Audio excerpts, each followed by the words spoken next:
है ना कि धड़ाक से आपके सिलेबस में आ चुका है, नहीं ना। अगर आप अपने एक्सप्रेशंस नहीं दे पाते हो, इमोशंस को प्रकट नहीं कर पाते हो, तो प्लीज इग्नोर नैरेटिव ऐसे। तो उनके लिए अच्छा है, तो वो खुश होंगे क्योंकि आप ऑलरेडी क्रिएटिविटी अच्छा करते हो, तो खुश होकर वो आपको मार्क्स देते जाएंगे।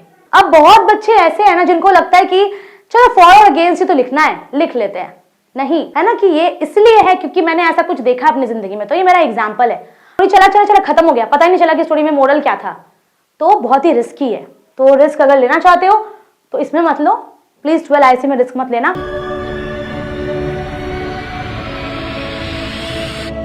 हे everyone, welcome back to our channel economics classes. मैं हूं अंकिका, आप सबकी मेंटोर, और आज की ये वीडियो क्लास 12 ISC के सभी बच्चे के लिए बहुत ही जरूरी है। मेरे ये प्यारे प्यारे जो बच्चे हैं ये बहुत टेंशन में है कि मैम इंग्लिश प्रैक्टिस नहीं किया है, 1 दिन बचा है, 2 दिन बचा है, प्रेस ही नहीं आ रहा, अनसीन पैसेज सॉल्व करनी नहीं आ रही है, ट्रांसफॉर्मेशन ऑफ सेंटेंसेस नहीं आ रहा, फ्रेजल वर्ब्स नहीं आ रहा, टेंस नहीं आ रहा, डायरेक्टेड राइटिंग के फॉर्मेट्स नहीं पता है, प्रपोजल राइटिंग कैसे लिखना नहीं पता, और सबसे जरूरी ऐसे कौन सा अटेम्प्ट करे समझ में नहीं आ रहा। रिलैक्स, लंबी सांस लो पहले। सब इतने घबराए हुए क्यों हो यार? मैंने बोला ना कि जब मैं हूं तो कोई टेंशन नहीं लेना है। इतने मेरे प्यारे प्यारे बच्चे जो है वो सूख चुके हैं, इतना सूखो मत यार। मैं चाहती हूँ सब खुश रहो, बार बार बोल रही हूँ, मोटिवेटेड रहो ना, इतना क्या डिमोटिवेट हो रहे हो, है ना।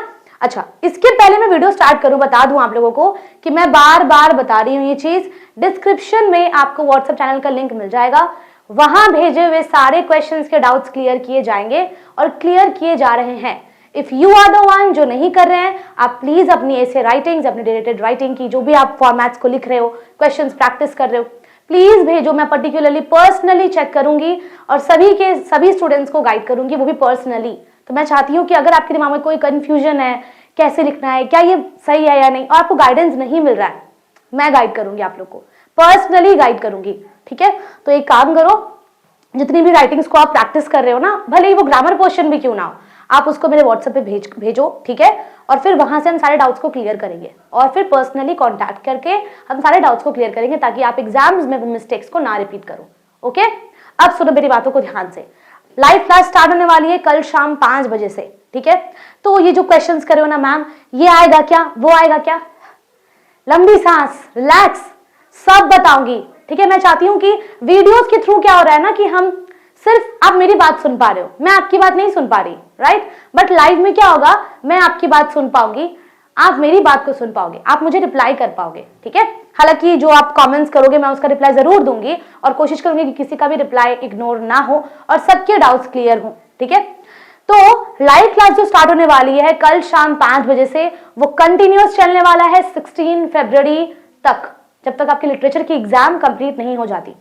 और एक बहुत अच्छी न्यूज ये है कि और जितने हमारे टीचर्स हैं, मल्टीपल टीचर्स आएंगे और आपके हर एक सब्जेक्ट का सिलेबस कंप्लीट करवाएंगे और मैराथन क्लासेस देंगे, सो दैट मेरे ये प्यारे प्यारे बच्चे जो हैं वो परेशान ना हो। ओके, आप हम सबकी पर्सनल रिस्पॉन्सिबिलिटी हो। ओके, तो please relax, tension not when we are with you. Okay, अब बिना टाइम वेस्ट किए हम स्टार्ट करते हैं। कौन से बच्चों को किस तरीके का ऐसे लिखना चाहिए, कौन सा ऐसे आपके लिए बेहतर है, कौन सा ऐसे में मार्क्स कम कटता है, कौन सा ऐसे में मार्क्स ज्यादा कटता है, किस तरीके के बच्चे को कैसा ऐसे अपने एग्जामिनेशन कॉपी में लिखनी चाहिए। क्लियर? अब देखो, फर्स्ट ऑफ ऑल अगर कोई स्टूडेंट नरेटिव ऐसे लिखते हैं, ठीक है, फर्स्ट ऑफ ऑल कौन सी ऐसे होती है, नरेटिव ऐसे। अब जो स्टूडेंट नरेटिव ऐसे लिखते हैं ना, तो ये कौन से स्टूडेंट्स के लिए बेटर है? Best for students who are good in thinking stories. Narrative में क्या ध्यान देना है हमें कि हम आई वर्ड का इस्तेमाल करें, ठीक है, क्योंकि ये नरेटिव है, हमें हमारी इंसिडेंट नरेट करनी है, राइट। तो आप आई वर्ड हमेशा यूज करोगे अपने नरेटिव सेंटेंस में, नरेटिव ऐसे में। क्लियर? अब सुनो, जो स्टूडेंट्स अच्छी स्टोरी बना सकते हैं उनके लिए ये बेस्ट ऑप्शन है। ओके, अब जो स्टूडेंट्स किसी भी पैराग्राफ का, किसी भी ऐसे का शुरुआत, मिडिल और एंड बहुत अच्छे से लिख पाते हो। अब देखो, ऐसे ऐसा तो नहीं है ना कि धड़ाक से आपके सिलेबस में आ चुका है, नहीं ना। ऐसे आप बचपन से लिखते आ रहे हो, क्लास 5, 6, 7, 8, 9 एंड देन 10, देन 11, अब 12 में ही लास्ट लिख रहे हो आप, है ना। अब लिखोगे if you are giving your government exams, तो उसमें भी लिखोगे, है ना। अब तो आपकी ये जो 11 और 12 साल की जो मेहनत है, ऐसा नहीं कि आप ऐसे जानते नहीं हो। तो कहीं ना कहीं बहुत सारे बच्चों को पता होगा कि कौन सा ऐसे मैं लिखता हूं तो मुझे मार्क्स आती है। तो जो स्टूडेंट नैरेटिव ऐसे लिखते हैं ना, वो बहुत अच्छी स्टोरीज लिख पाएंगे, एक क्रिएटिविटी कर पाते हैं दिमाग में, ठीक है। उनको पता होता है कि बिगिनिंग कैसे करना है, मिडिल में क्या लिखना है और एंड में क्या लिखना है। चाहे आप जो भी ऐसे लिख रहे हो, मेक श्योर करो कि आपकी ऐसे की शुरुआत और उसका अंतिम जो लाइन होता है वो बहुत अच्छा हो, ठीक है। अब नेक्स्ट, जो स्टूडेंट्स अपने एक्सप्रेशंस को, अपने इमोशंस को बहुत ही अच्छे तरीके से वेल ऑर्गेनाइज कर पाते हैं ना, वो नैरेटिव ऐसे लिखते हैं। अगर आप अपने एक्सप्रेशंस नहीं दे पाते हो, इमोशंस को प्रकट नहीं कर पाते हो, तो प्लीज इग्नोर नैरेटिव ऐसे, ठीक है। अगर आपकी शुरुआत, मिडिल और एंड आप प्रॉपर तरीके से ऑर्गेनाइज नहीं कर पा रहे हो ना, तो नैरेटिव ऐसे मत लिखना। हालांकि सबसे स्कोरिंग नैरेटिव ऐसे ही होता है। मैं यही सजेस्ट करूंगी, जो वीक स्टूडेंट्स हैं मेरे, आप प्लीज नैरेटिव ऐसे के साथ ही जाइए, इसको ही लिखिएगा, ठीक है। ओके, अब क्यों ये बेहतर है? मैंने बोला ना कि नैरेटिव ऐसे बहुत स्कोरिंग है। अब ये इतना स्कोरिंग क्यों होता है? फर्स्ट ऑफ ऑल, इसका ना नेचुरल फ्लो है, लिखते गए लिखते गए लिखते गए लिखते गए लिखते गए लिखते गए, है ना। इसमें कुछ रुकावट नहीं है, बीच में कुछ सोचना नहीं है, ठीक है। आपका जो फ्लो है ना वो कंटिन्यूस चलते जाएगा। नेक्स्ट देखो, एग्जामिनर का एंगेजमेंट इससे बढ़ता है।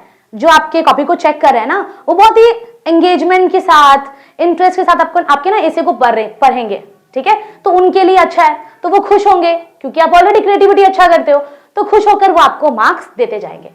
क्लियर? नेक्स्ट, इसमें रिस्क बहुत ही कम होता है। नैरेटिव ऐसे में रिस्क बहुत मिनिमम होता है, बहुत कम रिस्क होता है, ठीक है। अब अगर आप लिखते लिखते किसी और टॉपिक पे घूम जा रहे हो, अगर आप ऑफ द टॉपिक लिखते हो, तो आप प्लीज नैरेटिव ऐसे को इग्नोर करो। क्लियर? अगर आप क्लियर एंडिंग नहीं कर पाते हो ऐसे में ना, तो नैरेटिव ऐसे को इग्नोर करो, ठीक है। तो सिंपल है, अगर आप नेचुरली आपका जो फ्लो है वो बैठता है, क्रिएटिविटी है, रीडर्स का एंगेजमेंट बढ़ा सकते हो, तो narrative essay is the best example. Weak students, मेरी बातों को ध्यान से सुनो। अगर आपकी इंग्लिश लैंग्वेज में कभी मार्क्स अच्छी आई ही नहीं है, तो प्लीज कोई भी ट्राई करने के लिए मत जाओ कि देखता हूं ट्राई करके आर्ग्यूमेंटेटिव ऐसे में मार्क्स आता है कि नहीं आता है। अभी ट्राई का टाइम बिल्कुल नहीं है। डिसाइड कर लो अभी कौन सी ऐसे लिखने वाले हो, क्योंकि सोचोगे ना कि हाँ ठीक है हम तो आर्ग्यूमेंटेटिव ही लिखेंगे भैया, चाहे कोई भी क्वेश्चन है, ऐसे नहीं होता है। जो आपने बहुत ही प्रैक्टिस किया है उसी को अटेम्प्ट करोगे, ठीक है, उसके बाद कुछ नहीं अटेम्प्ट करोगे। अगर आज तक आपने कभी रिफ्लेक्सिव ऐसे लिखा ही नहीं है, तो क्यों एग्जाम में क्वेश्चन देख लिया, अच्छा हाँ इजी है चलो लिख लेते रिफ्लेक्सिव ऐसे, वो मत करना। जो आप लिखते हुए आए हो, पता है कि कौन सी मैं लिख सकता हूं, उसी को लिखना। क्लियर? इस बात को अभी अपने ज़हन में बैठा लो कि यही मुझे करना है। ओके, अब ये हो गया नैरेटिव ऐसे। अब डिस्क्रिप्टिव ऐसे देखो, जो स्टूडेंट्स का बहुत ही वोकैबुलरी स्ट्रांग होता है ना, वो डिस्क्रिप्टिव ऐसे लेते हैं, क्योंकि यहाँ पे आपको 5 सेंसरी डिटेल्स को एक्सप्लेन करना पड़ता है। 5 sensory details you have to explain in this essay, ठीक है। तो जिनका वोकैबुलरी बहुत स्ट्रांग है वो इस ऐसे के साथ जा सकते हो, ओके ना।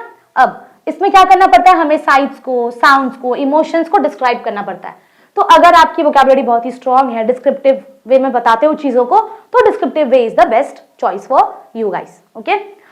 और अगर आपकी इंग्लिश बहुत फ्लुएंट है तो डिस्क्रिप्टिव ऐसे में जाओ। क्लियर? अब ये भी बहुत स्कोरिंग होता है। देखो, नैरेटिव ऐसे एंड डिस्क्रिप्टिव ऐसे आर द 2 चॉइसेस। अब इसके ऊपर भी सबसे अच्छा नैरेटिव है, फिर डिस्क्रिप्टिव। तो जिसका बहुत ही वीक है वो नैरेटिव में जाओ, जो कुछ कुछ अच्छा लिख सकते हो ना वो डिस्क्रिप्टिव में जा सकते हो, ठीक है। बाकी नीचे का जो है ना वो सब डिस्कस करेंगे हम फिलहाल, बट मैक्सिमम स्टूडेंट्स डिस्क्रिप्टिव और नैरेटिव ही लिखना, ठीक है। ओके, सबसे अच्छा बात क्या है इसमें, लैंग्वेज अच्छा होगा, अच्छा मार्क्स मिलेगा, ठीक है। और एक चीज क्या है कि इसका स्ट्रक्चर करना बहुत आसान होता है। क्यों? मुझे पता है पहले साइड बताना है, फिर साउंड बताना है, फिर टच बताना है, फिर फील बताना है। तो मुझे पता है कि 5 चीज मैं कैसे फ्रेम करने वाली हूं, तो स्ट्रक्चर इसका बहुत ही आसान तरीके से बन जाता है। क्लियर? ओके, नेक्स्ट, अगर आप आइडियाज बार बार रिपीट करते हो अपने ऐसे में, तो please avoid this type of ऐसे। क्लियर?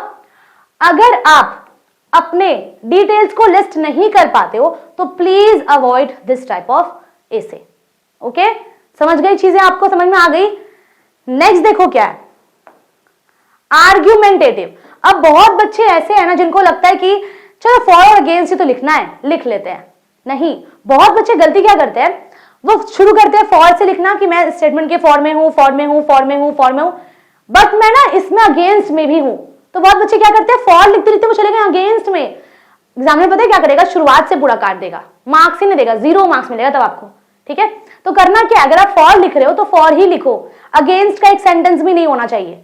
हाँ शायद ना चांसेस है कि ये अच्छा हो सकता है, नहीं, खराब ही है वो चीज, फॉर में ही लिखो। अगर फॉर लिख रहे हो तो सिर्फ फॉर लिखोगे, अगेंस्ट लिख रहे हो तो सिर्फ अगेंस्ट लिखोगे, ठीक है। अब अगर आप लॉजिकली थिंक कर पाते हो, आपको करंट अफेयर्स पता है, आसपास क्या हो रहा है ये चीजें पता है आपको, तो आप लिखोगे आर्ग्यूमेंटेटिव ऐसे, ठीक है।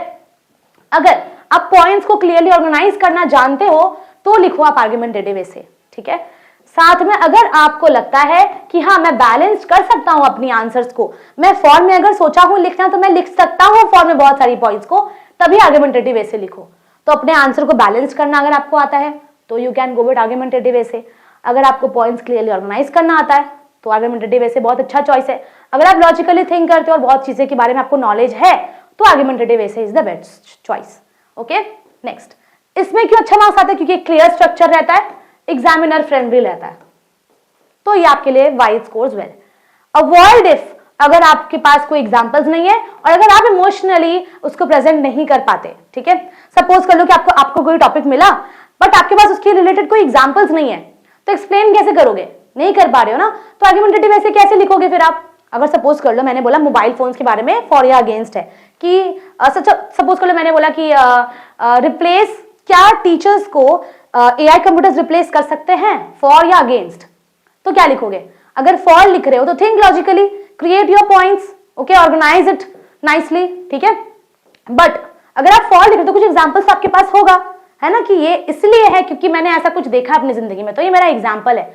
अगर एग्जाम्पल नहीं है आपके पास तो अवॉइड आर्ग्यूमेंटेटिव ऐसे, क्लियर। अब नेक्स्ट देखो, शॉर्ट स्टोरी ऐसे।